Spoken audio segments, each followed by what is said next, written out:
Hola a todos, mi nombre es Dani Sebastián Romero Díaz y junto con mi compañera Andrea Gómez Capera les vamos a exponer sobre la independencia de los Estados Unidos de Norteamérica.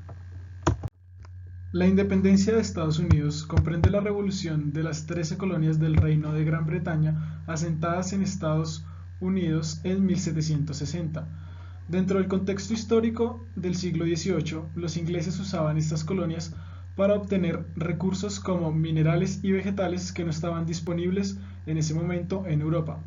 Esto era básicamente un sistema de explotación metropolitana en relación a los impuestos y tasas cobradas por los colonos.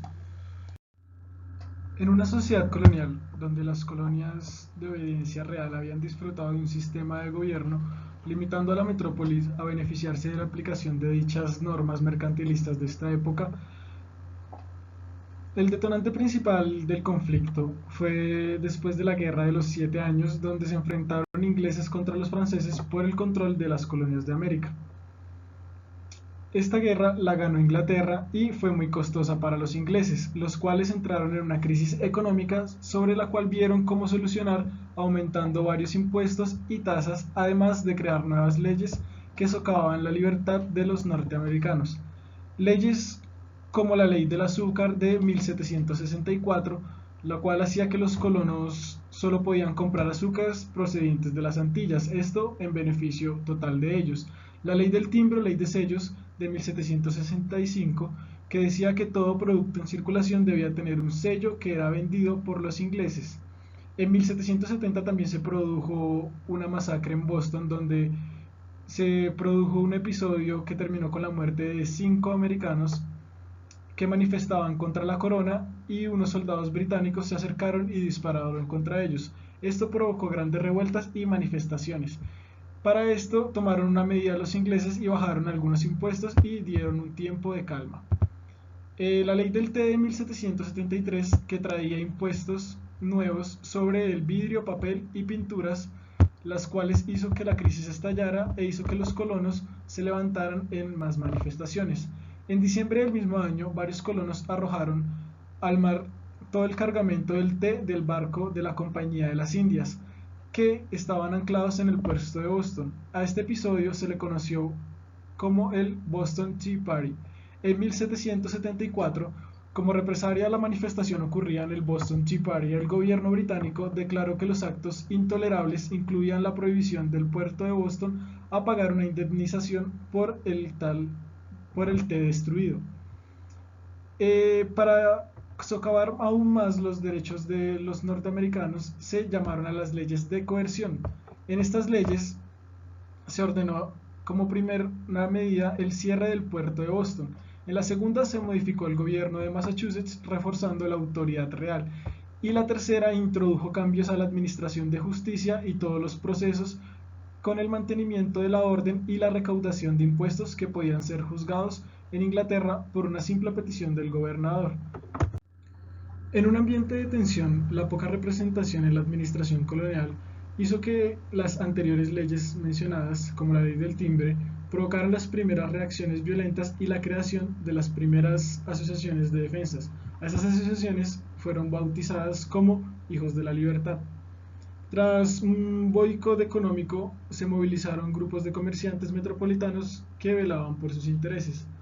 Esta revuelta, por así llamarla, fue rápidamente apoyada por burocráticos, comerciantes y arrendatarios que vieron por encima de sus diferencias y vieron que tenían intereses en común y necesitaban unirse para hacer frente a las medidas, por decirlo así, tiránicas que había tomado el Parlamento inglés y pretendía imponerles. Indignados por los actos intolerables, representantes de los colonos se reunieron en el primer Congreso Continental de Filadelfia que tuvo lugar en septiembre de 1774. En este año el Congreso se unió para tomar medidas ante lo que estaba sucediendo. Este Congreso no tenía carácter separatista, pues pretendía solo retomar la situación anterior, pero el rey inglés George III no aceptó las propuestas del Congreso, por el contrario, adoptó otras medidas para controlar y hacerlas más restrictivas. Tiempo después, en 1776, se reunió el Segundo Congreso de Filadelfia y los colonos se unieron en este segundo congreso con el objetivo mayor de conquistar la independencia. Es el primer hito en la historia, por decirlo así, donde se hablaba de crear una independencia. Durante el Congreso, Thomas Jefferson redactó la Declaración de Independencia de los Estados Unidos de América. Para Inglaterra, el no aceptar esta independencia de sus colonias y declarar la guerra era más como un hecho de rebeldía y no un hecho separatista. El 7 de junio, virginiano Richard Henry presentó una resolución donde decía que las colonias debían ser estados libres e independientes. Tras un mes de discusión, el 4 de julio se aprobó el texto de la Declaración de Independencia. El texto presentaba algunas lagunas y exageraciones, pero es innegable que era el primer texto o el primer documento político en donde se recogían los principios del derecho natural, la idea del gobierno fundamentado y el consentimiento de los gobernantes. Esto en parte al derecho, la libertad y la búsqueda de la felicidad. La guerra de independencia fue un largo conflicto y enfrentamiento por donde se veían adversarios bastante desiguales. Los norteamericanos, que tuvieron que improvisar un ejército y luchar contra la mayor potencia militar del momento. Los norteamericanos fueron conscientes de que no ganarían sin la ayuda del exterior y difícilmente podrían hacerle frente al ejército británico. Esto los llevó a buscar alianzas con potencias europeas, como Francia, que era un enemigo de Gran Bretaña, y pues Francia lógicamente aceptó, ya que lo veía como una revancha, por así decirlo, por lo que sucedió en la Guerra de los 7 años. Inmediatamente Francia empezó un dispensario de gran ayuda económica, también en materia militar, con armas y municiones. Tras los primeros éxitos militares de los colonos, que nadie los preveía, hace que el conflicto se internacionalice y entre España arrastrada por Francia, y rápidamente se crea un sistema de alianzas que modificó el equilibrio de fuerzas y dejó a Gran Bretaña totalmente aislados. Al término de la guerra había una necesidad de organizar la Confederación. Solo existía en este momento el Congreso y había quedado un desprovisto de poder con la terminación de la guerra. Recogiendo el sentir de 55 delegados de los estados, se reunieron en Filadelfia en 1787 y se inició la primera constitución de la historia de Estados Unidos, la cual se soportó en 3 poderes: el legislativo, el judicial y el ejecutivo, donde se perfiló el poder interestatal a este momento. La Guerra de Independencia Americana fue la primera revolución de carácter liberal de la historia, y Estados Unidos se convirtió en este momento en un paradigma mundial a imitar por parte del ámbito político e influenciando procesos democratizadores en forma de partidos democráticos en Europa.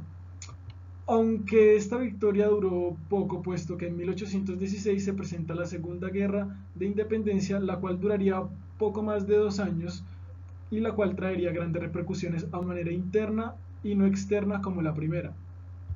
Los norteamericanos vieron como necesidad, tras esta guerra, crear y tener una armada, una marina y un ejército imponente. ¿Por qué? Porque en la primera habían ganado gracias a alianzas y no por su ejército propio.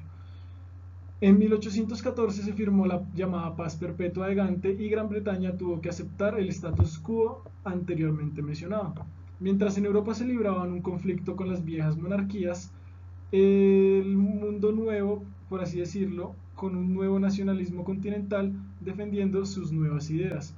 Todos estos cambios en el viejo mundo benefició a los Estados Unidos, coincidiendo con la revolución demográfica europea, la cual reforzó su población con más de 30 millones de habitantes, en su mayoría inmigrantes británicos, irlandeses, ingleses y algunos alemanes, los cuales llegaron a trabajar en el campo, y esto reforzó sus nuevos núcleos de la sociedad en expansión económica y territorial. Muchas gracias.